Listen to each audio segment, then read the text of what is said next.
Hi, everyone, and welcome to tonight's Living New Deal webinar, the Civilian Climate Corps and Lessons from the Original CCC. I'm Susan Ives. The Living New Deal is a nonprofit organization in Berkeley, California, that's popularizing the idea of a New Deal. The Living New Deal was founded at UC Berkeley about a dozen years ago. Our mission is to preserve the New Deal's legacy nationwide, to make people aware of what the New Deal was and did, and promote the New Deal as a model for governing today.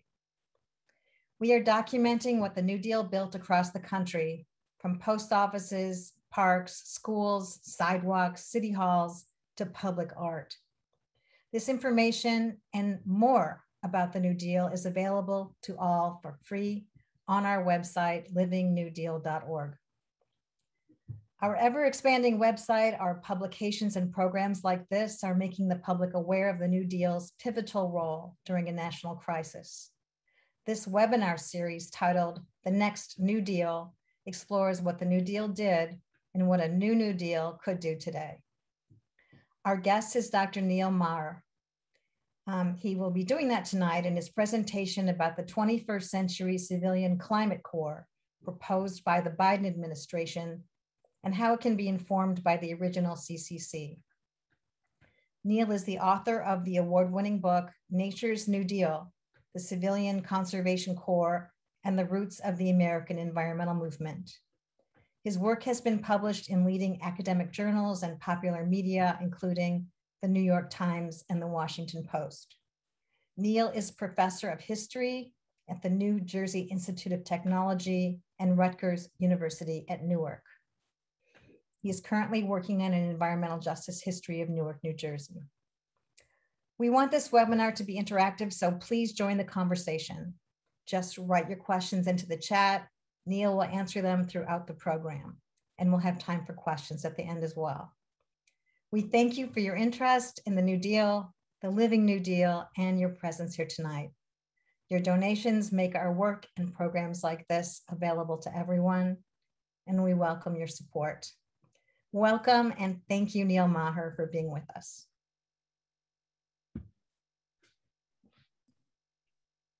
Thank you, Susan, for that wonderful introduction. I'm going to share my screen now so we can start the presentation. There we go. Thumbs up. We can all see that. I'm going to open up my chat as well so I can see people's comments. I want to have a couple of thank yous before I start. I want to thank Susan Ives for getting in touch with me and being really excited about my work and inviting me to talk to you all. I'd like to thank Dick Walker as well, the director of the Living New Deal, for interest in my work, and also Bridget Boyle for her help with the technical aspects of today's and tonight's production. But mostly I want to thank all of you for tuning in at I know it's just a busy time for everyone, a little bit of a stressful time as well with the pandemic. I want to thank you for tuning in to listen about the Green New Deal and its roots in the original New Deal, and in particular, connections between President Biden's Civilian Climate Corps and that original Civilian Conservation Corps back in the 1930s. What I want to do tonight is tell three stories, basically. Story number one will explain what exactly the Green New Deal is, and I'll discuss its quite short history. Story number two will examine the historic roots of Franklin Roosevelt's original New Deal, because it informs today's proposals. And in that part of the presentation, I'll be focusing on his conservation programs. And then in story number three, I'll be discussing current Green New Deal proposals, especially President Biden's call for a Civilian Climate Corps, and how it could be a new and improved Civilian Conservation Corps if done correctly, if we build on some of the successes of the original and avoid some of the missteps. My talk tonight will last approximately 40 minutes. We want to have plenty of time for Q&A at the end, but I also really want to encourage people to basically interrupt me. I think this is a much better plan, because if you interrupt me, we can have a conversation back and forth. And that's much better than me just being up here presenting to you. So we're going to do that through the chat. If you have big questions at the end, I'm happy to answer those. But during my talk, I would really appreciate it if you would type questions into the chat. And I thought that we would break the ice right now and just have everyone open up the chat.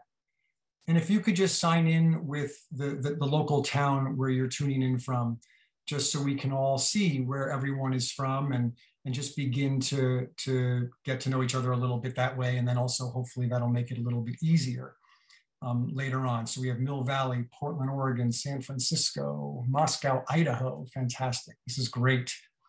And once you've broken the ice with your town, you can feel really free to chime in and ask some questions during my talk. Okay. And I have a little bit of a cold, so I'm gonna have to do that every once in a while.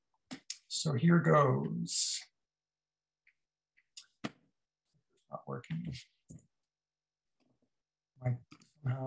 There we go. So story number one, the short history of the Green New Deal. What is this thing that we're all calling the Green New Deal? Well, it really depends on who you ask, and it also depends on when you're asking, because the idea of the Green New Deal has shifted over its short history. So what I want to do first is I want to explain that history, trace it a bit, and we'll begin with the origins of the program, which really began with this man right here. I'm sure many of you know him, the journalist Thomas Friedman, a Pulitzer Prize winning journalist. In 2007, he woke up one morning and looked out his window in Washington, D.C. It was a balmy day, 65 degrees, and he saw bright yellow daffodils on his front lawn. He was sort of in shock because it turns out that it was January. It was January and it was 65 degrees in Washington, D.C., the nation's capital. As Friedman wrote a couple of days later in an op-ed titled "A Warning from the Garden," he said, quote, "I don't know about you, but when I see things in nature that I've never seen in my life, like daffodils blooming in January, it starts to feel creepy, like a Twilight Zone segment." So Friedman went on in that op-ed to explain that December, the month before, had been the warmest on record in US history, and that the previous year, 2006, had been the warmest year since 1895. And then in his op-ed, he called for action, and he actually looked to history as a guide. He wrote, "If we are to turn the tide on climate change and end our oil addiction, the right rallying cry is for a Green New Deal." He noted that the old New Deal was a broad range of programs to revitalize America, and that his proposal for a Green New Deal would also be broad. It would involve investments in clean energy, hydro, wind, and solar power, a carbon tax on cars, factories, power utilities. So originally, Friedman's idea of a Green New Deal was really aimed at the climate crisis, which at this time was just burgeoning on the public's radar. Now, Friedman's idea sort of set root, so to speak, and then the following year, 2008, it changed drastically. That was the year of the Great Recession, one of the worst economic downturns since the Great Depression. And my clicker is not working. It was also having some trouble with my clicker. There we go. It was also a presidential election year. Here we see the campaign of President Barack Obama. On his campaign trail, he also called for a Green New Deal. His campaign platform included a climate energy plan similar to Friedman's, investments of $150 billion in clean energy technology, and a decrease in CO2 emissions by 80% by 2050. But Obama also added to Friedman's idea. the Green New Deal would also help us out of the Great Recession, he argued. As he noted, my presidency will mark a new chapter in America's leadership on climate change that will create millions of new jobs in the process. So he saw the Green New Deal as being able to help us solve two crises. One was the ecological crisis or the environmental crisis of climate change, and the other was the economic crisis of the Great Recession. Now, that idea remained fairly stable for about a decade until November 13th, 2018, when the Sunrise Movement, a youth movement dedicated to slowing climate change and promoting a Green New Deal to do that, they actually took over Representative Nancy Pelosi's office in Congress.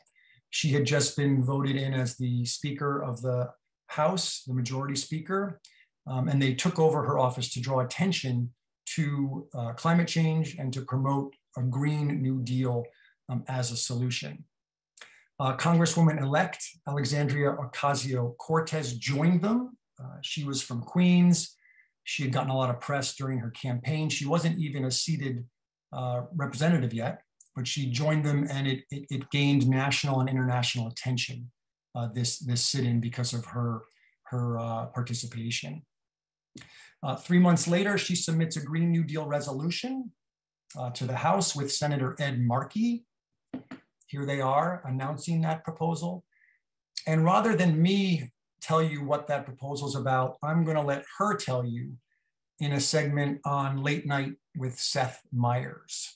So we'll listen to that for about 2 minutes, and then we'll reconnect. And I haven't gotten any questions yet from anyone, so I'm going to have to start calling on people like I do in my classes. So please feel free to type in some questions if you have them, okay? But right now we'll listen to AOC, as she's known as, talking to Seth Meyers on Late Night. I want to talk about certainly another thing, give you a chance to clarify the Green New Deal. One of the things we're even hearing the president say is that you would outlaw cows. Oh yeah. Cows farting, that would be out. Children, hamburgers, ice cream. Any of that true at all? No, in fact, I think it is interesting. It's always good to see how these narratives are manipulated, because they're trying to say that the Green New Deal is about what we have to give up, what we have to cut back on, when in fact, the Green New Deal itself is a resolution to be more expansive. It is to be able to generate more and to make sure that we're investing in working class Americans, so that we all can afford to have more in life, so that an affordable apartment isn't a dream, but a norm, and that healthcare is a right, not a privilege. And honestly, the only reason I think anyone would have to cut back on ice cream is if their doctor advised them to. Yeah, and sometimes doctors will do that.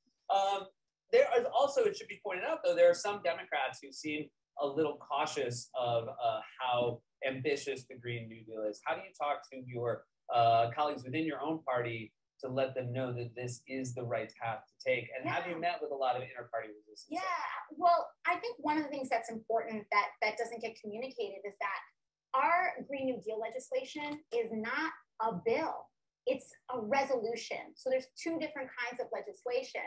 And what a resolution does is that if we pass the resolution in the House, it doesn't go into the Senate, and it doesn't go to the president. It is a House resolution. It is a declaration. It is an intentional vision document. And what it does is that it puts forward the large scope, the overall vision of what we're trying to accomplish, and to say, listen, if we're going to make progress, we need to declare our North Star, and our North Star is 100% renewable energy. It's Medicare for all, it's tuition-free public colleges, it's investing in technology and renewable resources and electric vehicle. So there were a lot of similarities to what she was describing with Seth Meyers to the proposals by Friedman and Obama. First of all, she calls for net zero greenhouse gas emissions by 2050, much like Friedman. She calls for the creation of high-wage jobs in a green energy economy, much like Barack Obama. So far, it sounds very, very similar. But her entire resolution, and the Markey resolution, is set within a social justice context. She mentions investing in working class Americans, affordable housing, healthcare as a right, and free tuition. So this is from her resolution. A Green New Deal must be developed through transparent and inclusive consultation, collaboration, and partnership with frontline and vulnerable communities, labor unions, worker cooperatives, and civil society groups. And that is what's new, is that the Cortez-Markey proposal added this social justice component to the Green New Deal equation.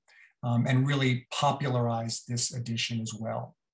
I'm going to now move to Biden, but I want to answer one of the questions here. One of the questions was about, will the number of jobs offered as high as CCC had in 1935? I guess this is talking about the new proposal. Will the number of jobs be over 500,000, and will it have the military involved? I'm going to talk a little bit about Biden's proposal now. The numbers have not been clarified, so that's still up in the air, although they are talking a rather big number, over 500,000. And I would wager to bet the military will not be involved, because the military was involved in running the camps of the original CCC, but I highly doubt it would be involved in running the camps today. The issue back then was that the military had experience running camps like that and working with young men. So it was a very easy responsibility for the military, and they got it up and running very, very quickly. But I would think that today there would just be too much opposition to that involvement of the military. So let's talk about Biden's proposal now. After AOC and Markey submitted their resolution, 3 years later, President Biden wins the election. And one of his first orders of business is to sign Executive Order 14008, also titled On Tackling the Climate Crisis at Home and Abroad. And within this is really his Green New Deal platform, although he refuses to use the term Green New Deal in the document at all. And we can talk in the Q&A about why he chooses not to use that term. But what this executive order does is, first of all, it calls for net zero emissions by 2050, so very similar to Friedman's idea. He has an entire section on creating 6 million green jobs, much like Obama, helping it solve the economic crisis.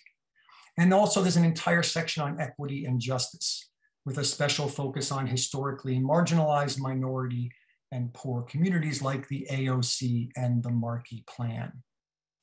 So it's evolved, that idea has evolved over time, and this is what we have today. But most importantly for this lecture is that Biden's executive order also calls for the establishment of a civilian conservation corps, a new and improved CCC, which he calls the Civilian Climate Corps.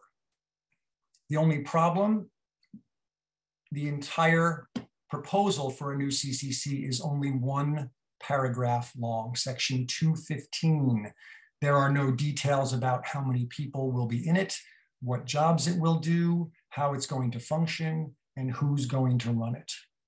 So what I'd like to do now is examine the original New Deal and its conservation efforts, and also the original Civilian Conservation Corps, to try to see how we can build on many of the successes of that program, but also avoid many of the mistakes or missteps, because there were quite a few as well. So this brings us to story number 2, the much longer history of the original New Deal. I'm just going to see if there are any other questions here.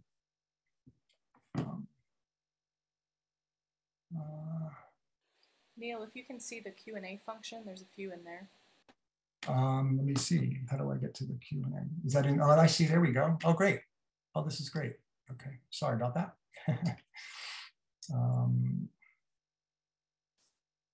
Someone writes, there's a significant core infrastructure already in place. local community corps and state corps. Yes, there's close to a dozen state CCCs. The most developed one is the California Conservation Corps, which has been functioning for decades and is very, very well established. And many of those programs are informing the new proposals now. There have been efforts to try to promote a federal CCC since the dissolution of the original program, but they've just never taken root. So those state corps are a good template for a federal program. Okay. The much longer history of the original New Deal, and this is going to be, I'll do this very briefly. I'm talking to New Deal people, so this is going to be somewhat of a recap, but I want us to think about those textbooks that we read in high school and college and think about how the Great Depression was presented to us, okay? We all remember October 29th, 1929, Black Tuesday. The stock market lost $30 billion, 9,000 banks shut their doors. Scenes like this occur throughout the United States, a New York bank run in 1933, bread lines in New York City as well. 25% unemployment, 1 in 4 Americans out of a job. And those textbooks also portray the New Deal as a solution by putting Americans back to work. And we had to memorize all those alphabet agencies. The Works Progress Administration that built public roads. This is an image of a work crew outside of Pittsburgh, not to be confused with the Public Works Administration, which built public buildings like schools and libraries, and this post office in Eugene, Oregon.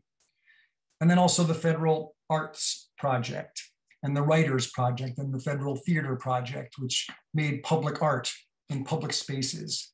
Here is a mural in a post office in Thayer County, Nebraska. So our textbooks really portray the old New Deal as a response to an economic emergency. But what I'd like us to think about, and what I argue in my work, is that Franklin Roosevelt was very much aware of a second crisis affecting the nation. And what I want to do is I'd like to listen to one of his fireside chats right now. It's from May of 1933. We're going to listen to about 1.5 minutes of it. And in it, he lays out his concerns about a second crisis. And if people would like to write into the chat what they think he's getting at, that would be great. I also think it's just wonderful when we get to listen to Franklin Roosevelt's voice, which we'll hear clearly in this clip. So here we go, fireside chat from May of 1933. First, we are giving opportunity of employment to 250,000 of the unemployed, especially the young men who have dependents. Let them go into forestry and flood prevention work. That is a big task because it means feeding and clothing and caring for nearly twice as many men as we have in the regular army itself. And in creating this civilian conservation corps, we are killing 2 birds with 1 stone. We are clearly enhancing the value of our natural resources, and at the same time, we are relieving an appreciable amount of actual distress. This great group of men, young men, have entered upon their work on a purely voluntary basis. No military training is involved, and we are conserving not only our natural resources, but also our human resources. One of the great values for this work is the fact that it is direct and requires the intervention of cerebral machinery. So a couple of comments. First, someone said it's very hard to understand FDR. I'm not sure if that was because of the quality of the recording or his patrician accent. It's a little bit difficult to understand. But then someone else mentioned that the second crisis is an environmental crisis that he's concerned with. He talks about flooding and dealing with that crisis as well. And as he said in that fireside chat, bring it back here, he said, we are killing 2 birds with 1 stone. We're clearly enhancing the value of our natural resources and relieving an appreciable amount of actual distress. So he sees not just one crisis, not just an economic crisis, but an environmental crisis as well, involving flooding rivers, deforestation, soil erosion. And he sees work programs as a way to combat these two crises simultaneously. Put people to work doing conservation jobs and programs, and you can deal with the economic crisis while also solving this environmental crisis. Okay, and we all are familiar with many of his conservation programs, which became central to the New Deal. We had the Soil Conservation Service, which taught farmers how to conserve water and soil. This is a contour plowed field in Bucks County, Pennsylvania. We had the Tennessee Valley Authority, which conserved water by constructing dams that generated electricity and also used that water for irrigation. And then, of course, the Civilian Conservation Corps, one of the most popular New Deal programs, remembered most for planting trees. So the takeaway here, and what I want us to think a little differently about, maybe think in a way that we weren't taught in our textbooks, is that the original New Deal, the old New Deal, was already green. It was already a Green New Deal. We remember Barack Obama in the Great Recession when he combined the concern for the climate crisis with the concern for the economic emergency. Well, FDR was doing that back in the 1930s with the Great Depression. So what I want to do now is I want to examine the successes and failures of one New Deal program in particular, the Civilian Conservation Corps, and then apply these insights to Biden's new Civilian Climate Corps. So I'm going to run through the CCC now, talk about its successes and failures, and then maybe use those as a template for a new and improved CCC. Okay, any questions before I begin the recap of the original CCC? The audio from FDR is not decipherable. That's too bad.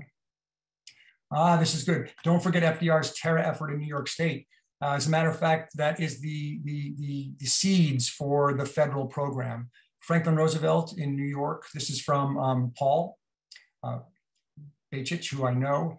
Paul is mentioning this program in New York State, where Franklin Roosevelt really brought together a work program to put people to work conserving resources in New York State that really laid the groundwork for the federal program. And it turned out that belief in putting people to work conserving resources really stemmed from, first of all, Franklin Roosevelt's long experiences with conservation as a New York State senator and then governor of New York. He was very involved in the conservation movement, but he was also involved in the Boy Scouts. He was the leader of the Boy Scouts. He was very, very involved in the Boy Scouts. And it was that desire to take young men and bring them out into nature and make them healthy, and his desire to conserve natural resources. Those came together in New York under the program, the Terra program in New York. And that's what laid the groundwork for the federal initiative several years later when Franklin Roosevelt becomes president. Okay, so now to the original, that was just an aside for that question. So now the original CCC, it was created in March of 1933 during Franklin Roosevelt's first 2 weeks in office, and it ended 9 years later in 1942 when the country entered World War II.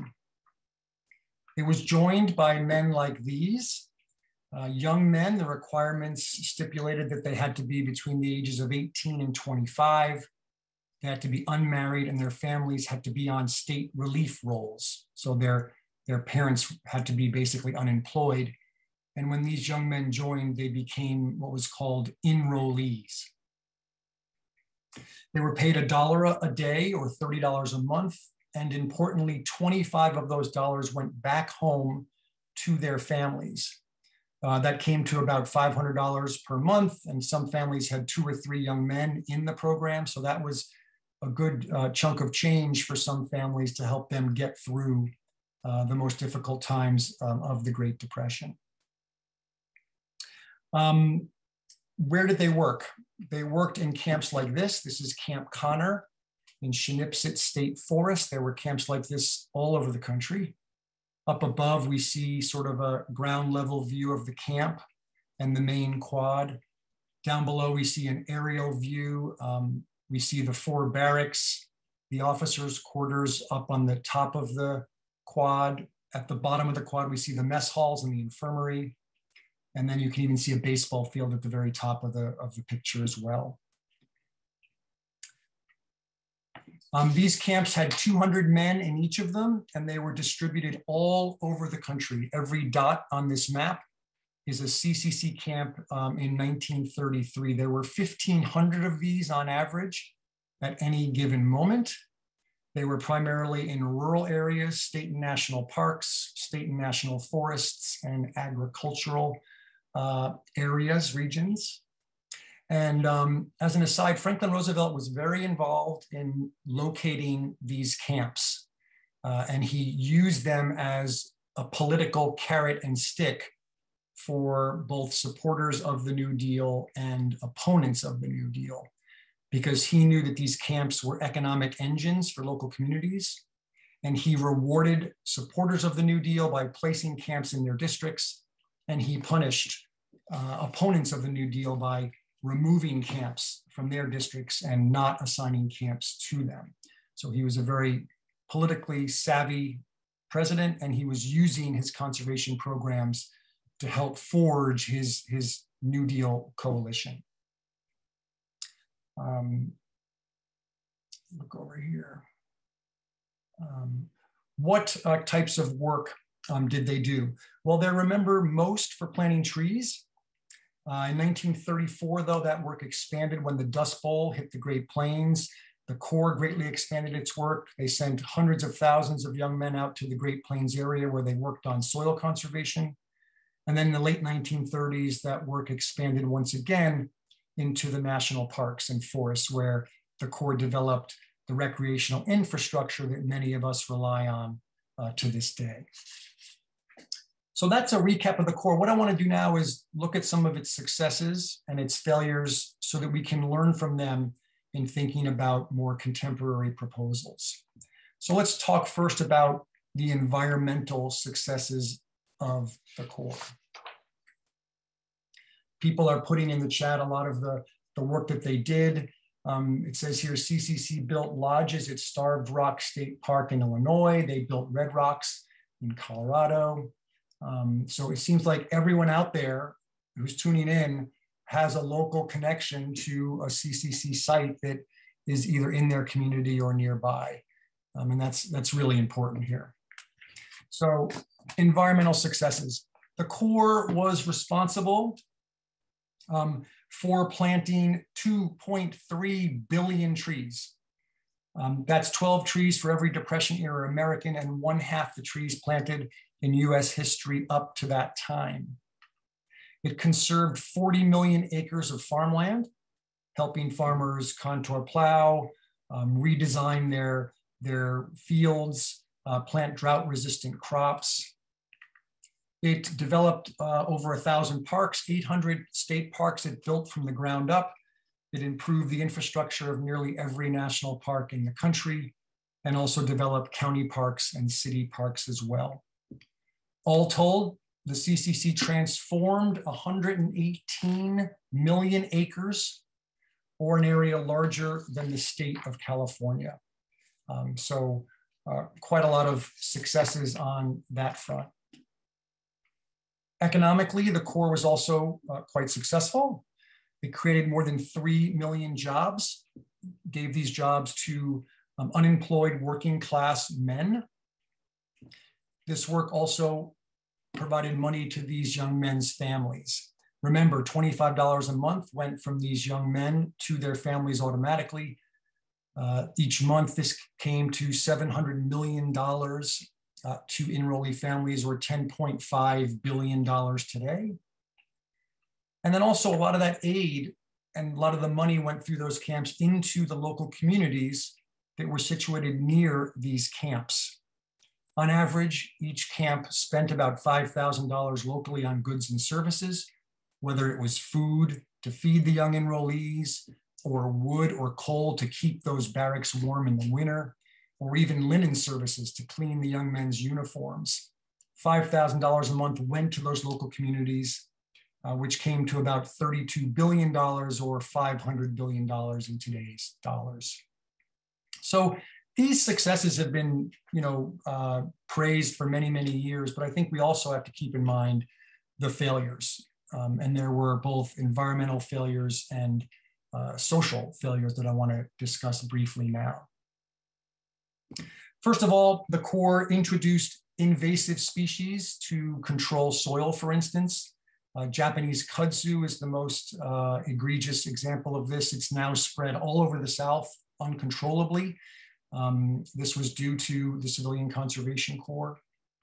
There was ecological damage associated with some of these projects, especially here we see a mosquito drainage project that destroyed the ecosystem of this meadow and many meadows like it all up and down the East Coast.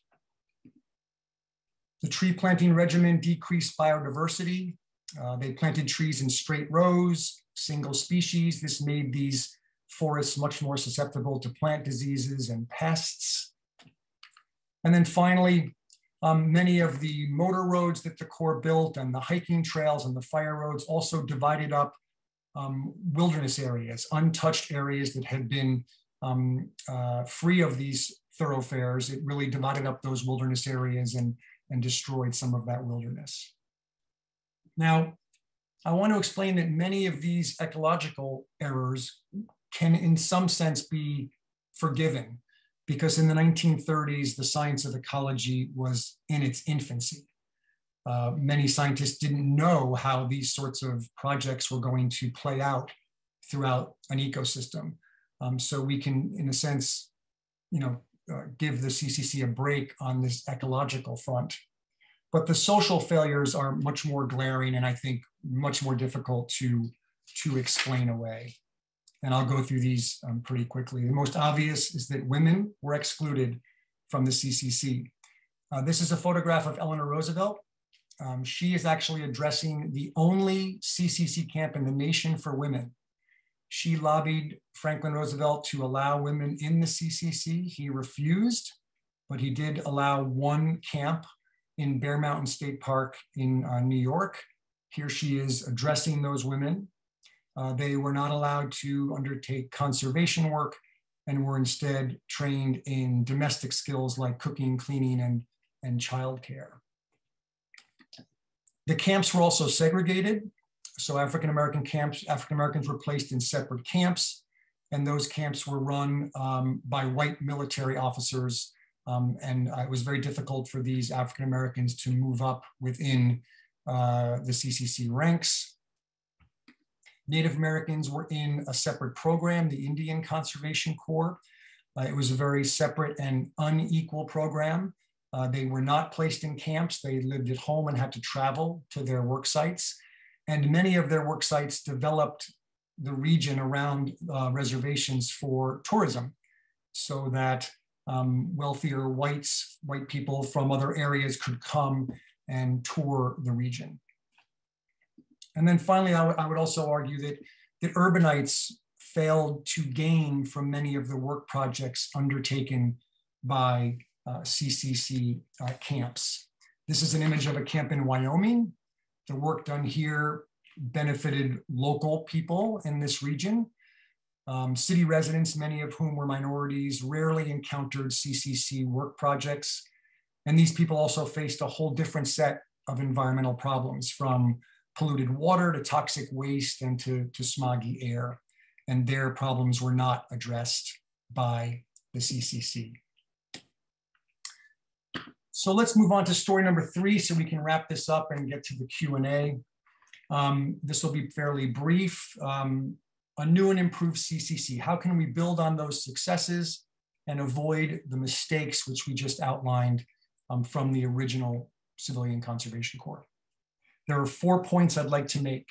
Number 1, the CCC must be more demographically inclusive. It has to be accessible to all, regardless of gender, age, race, and I would even argue immigrant status.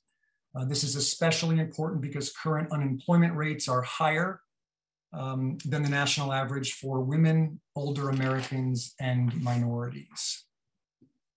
Secondly, it must be more geographically equitable. Work projects must be dispersed evenly across the north, south, east, and west.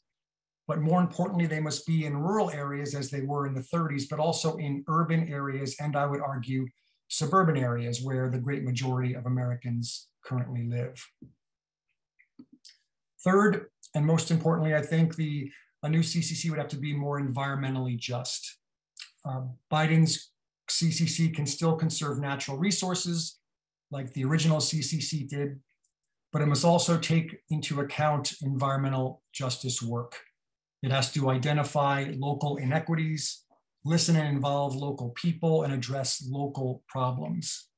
I work in the city of Newark. I teach in the city of Newark, and that city could very much use a CCC camp to, for instance, remediate toxic waste sites or build community gardens. Those camps could also do great work in rural areas like Appalachia, cleaning up water and soil pollution from mining, for instance, an issue never covered by the original CCC. And finally, a new and improved CCC must focus on the most pressing environmental problem today, which is climate change. Everyone is aware of this, including President Biden. The new program must listen to scientists and help communities adapt to climate change by building climate resilient infrastructure, such as restoring wetlands or building green stormwater systems, and also help communities mitigate climate change by developing green energy systems like solar and wind and hydro, and even planting more trees to sequester carbon. So just to wrap this up, the history of the old New Deal and its successes and failures can serve as a guide for today's Green New Deal and President Biden's Civilian Climate Corps, and ultimately help us deal with two huge issues: climate change and the economy made more unstable by the pandemic, but to do so in more equitable ways. Thank you very much.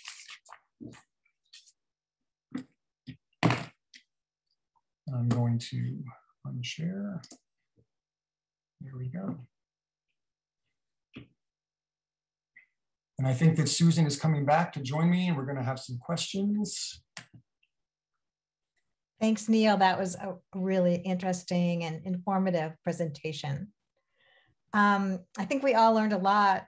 I have a couple questions. Maybe I could kick it off. Sure. I just want to mention that someone mentioned Representative Oscar DePriest, the only African-American congressman at the time, and he is the reason why the CCC had a clause that did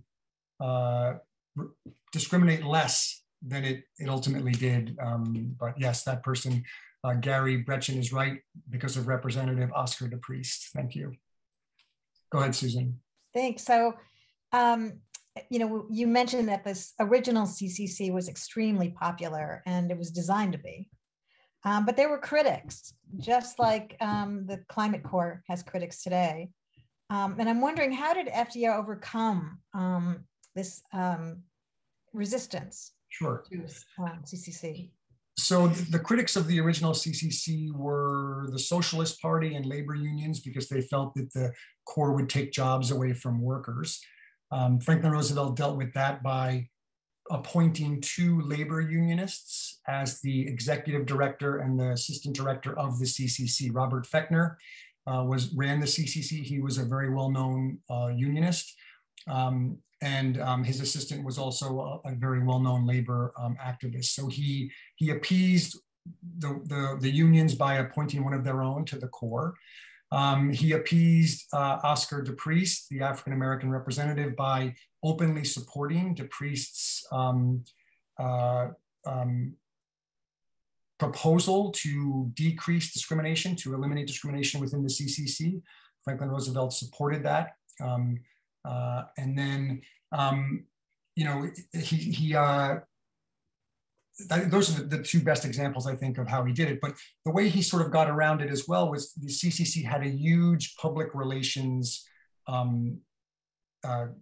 organization behind it. So the Corps had a whole department, a public relations department. They created press releases. They created newsreels that were shown at movie theaters in the 1930s. They created entire movies. There was a play on Broadway about the CCC. They had the young men write letters home about how the CCC helped them. So there was a huge publicity campaign that really promoted how these conservation programs were really benefiting both the young men in the program, but also, you know, Americans nationwide. And these projects were in almost every community in the country. So the promotional campaign was quite successful for him. I see a question in the chat about Americorps. I'm wondering, what do you think the Americorps relationship is to the CCC? Sure. And, you know, how does it measure up? Americorps grew out of the CCC initiative. So the founders of Americorps looked to the CCC as their template for it. You know, I think it's doing incredibly good work, but it's just never gotten the same federal support to make it the real powerful organization that it could be. I mean, the Corps had a lot of resources behind it. It became a national phenomenon. Americorps never really gained that amount of support. So I think that it's not a matter of Americorps failing. It's a matter of it never being given the resources that it needs to really do the job it needs to do. The Peace Corps also, you know, sort of use the same concepts, some of the same concepts as the CCC, but on an international front. So there are many incarnations, but none of them really had the same impact as the original. I was wondering, you talk about community involvement, and I'm just wondering, was FDR at all interested in getting the community involved in the original New Deal CCC program? Yeah, and in 1912, when he was speaking before a People's Forum gathering in upstate New York, he put forth this notion of the liberty of the community over the liberty of the individual. And what he meant was that communities had the liberty to protect their interests against the actions of individuals who were trying to infringe upon those liberties. So he believed in community action. He believed in community autonomy, but it was very different than the type of community involvement that we need today. The Corps was very open and to having local community members come and visit the camps and visit the work sites in a promotional way to promote the work, but they never really took to heart what local community members needed.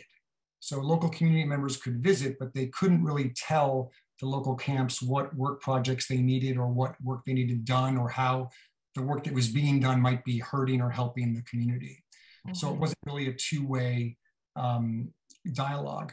And I also noticed in the chat that someone mentioned that many of those state parks that we talked about that the CCC built from the ground up were done from land, submarginal land that was in a sense taken by eminent domain from a lot of local people. They bought some of those people out, but they took other people's land through eminent domain. So there was a dark side to the creation of many of these parks. That has to be acknowledged. And I think that a new and improved CCC would really need to allow local communities to take the lead on what exactly the project should be, how they should be run, and who's going to be involved in performing the work. In other words, I think it has to be much more of a bottom-up process than it was in the 1930s. Someone in the chat mentioned the educational component of the CCC. Could you talk a little bit about what the young men learned when they were at the camps? Sure. So the Corps promoted two types of learning: on-the-job training. So when they were in the field, there were agronomists, soil scientists that were helping them do the work on farms. There were foresters who were training them how to do forestry work. And they promoted that as an education in itself, learning by doing. Then when the young men came back to camp after work, there was a whole educational curriculum at the camps where they could sign up for classes. There were vocational classes on mechanics and car work. There was reading classes for literacy, but there were also scientific classes. So there were science classes on biology, reforestation, soil science. And some of these young men took these classes and then went on into conservation-related fields. Some of them became scientists themselves. Some of them worked for the Forest Service or the Park Service. So many of them, got their first, introduction to what later became the science of ecology through their work and their studies in the Corps. But it was an extensive education program, and a new CCC needs to have one as well. A program that can prepare young people for work in the green energy economy that's coming our way. And within the proposal, there are a lot of stipulations for that sort of vocational training.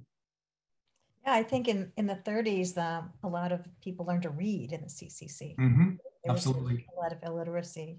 Yes. What happened to the enrollees after the program ended?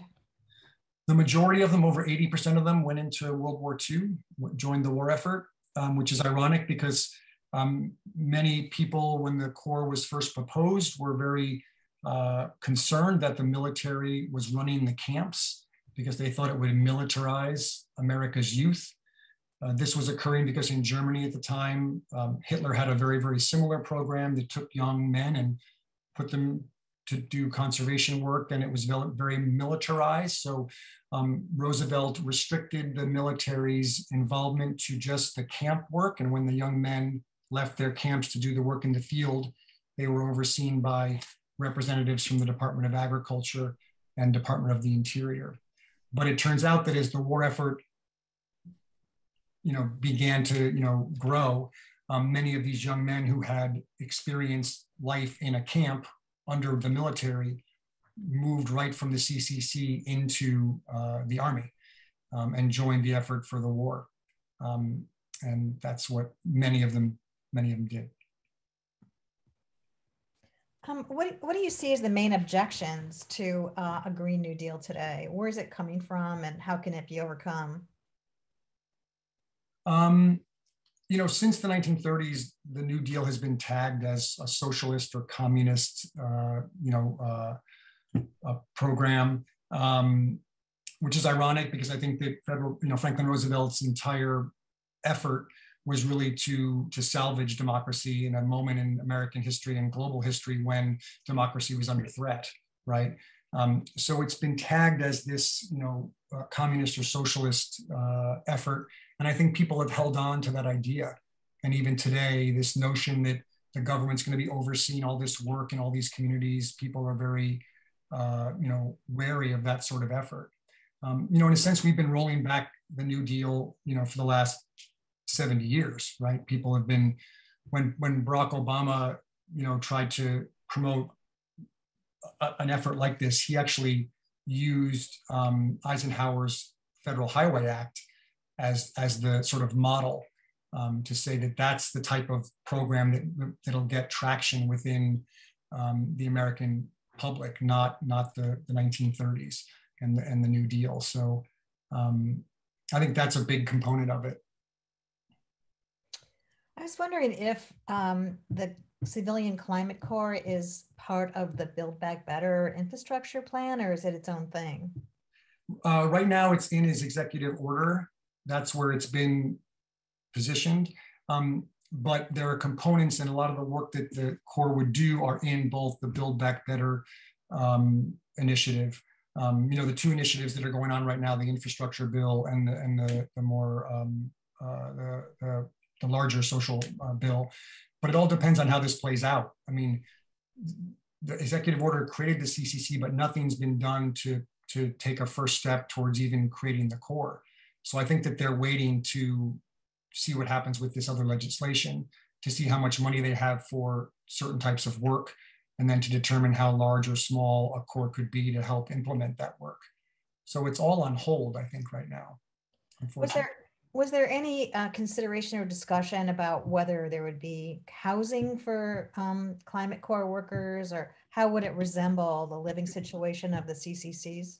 It's so vague. There's the one paragraph. I mean, there's a group called Evergreen Action, which has a very detailed proposal that they've put forth that really details how the Corps would function, how local communities would be involved. And there's a large section in their proposal on how the training program would work. And to me, that's the most detailed platform out there. It's called Evergreen Action. And they have been in touch with the Biden administration, and they're very, very active in trying to promote these ideas and give this one paragraph outline of a program much more form and much more direction. So I think it's really up for grabs right now. And we're just trying to see how much funding you're going to get and how big it could be and what it can do. Was there any discussion about investing again in parks? I know that a lot of the CCC originally built the parks, and Yep. I know that national parks are definitely suffering from a backlog of maintenance.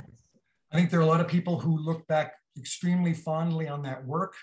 We all visit those parks and experience the hiking trails and the campgrounds and the visitor centers every time we go there. So that's the work that's really, I think, the most visible and the most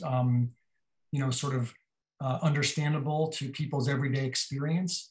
So many of the proposals call for a reinvestment in the parks because the infrastructure is basically crumbling. The infrastructure has not really been supported since the 30s. And many people are arguing that it's time for another investment in that park infrastructure. And during the pandemic, these parks were overrun with people trying to get out in the outdoors and get away in a way that made it safe for them to travel. And the parks were overwhelmed. And I think it just speaks to this moment where we do need to, restore some of those, that infrastructure in the parks for people to enjoy. We just have a couple minutes left. I note another question in the chat about the LEMs. Maybe you could briefly talk about that. And then Great. I'd like you just to take kind of a final minute to sum up and leave us with any final thoughts. Sure. So when unionists and first opposed the CCC, they thought that the Corps would take work away from local workers. So Franklin Roosevelt pushed two changes to the law. First of all, CCC men would do primarily manual labor, so they would not do skilled labor. They would not compete with skilled workers. And then secondly, every camp would hire between 5 and 10 what they called local experienced men, LEMs. These would be men from the local community. They would travel from their homes to the camps, and they would basically teach the young men how to do some of the work that was being undertaken by the camp. So they would hire local loggers or local forestry men to teach the young boys how to wield an axe or plant a tree. They would hire local farmers to help the young men learn how to, reconfigure crop rows or contour plow fields. So that alleviated some of the criticism by workers regarding the CCC. And it also helped to promote that notion that this program was helping, everybody, right? Not just these young men and their families, but also local communities and the men who were unemployed in those communities. Well, we're out of time. I want to give you a little time to wrap up. And before you go, I definitely want to thank you and for everyone who's been on the call asking these great questions and taking an interest in this CCC and in the Civilian Climate Corps. It's been a really interesting evening. Thank you. Thank you.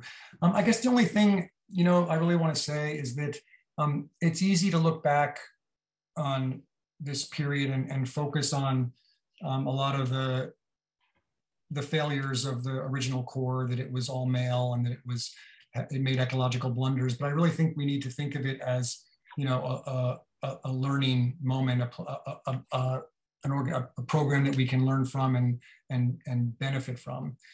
We have to avoid those mistakes and build on the successes of the program. And we can do that by setting this within this environmental justice setting. And I think that local communities are key to that. The only way this is going to succeed is if a lot of it is driven by local concerns and local people. The federal officials have to listen to these local people and try to understand what their problems are, and then get them invested in the work. I just don't think we're in the same cultural moment when these programs can be dictated only from Washington, D.C. it has got to come from the grassroots. So that's my final pitch, I think. Okay, well, thank you again, Neil, and thanks everyone for tuning in. Thank you so much, everybody. Have a good night. You too. Thanks.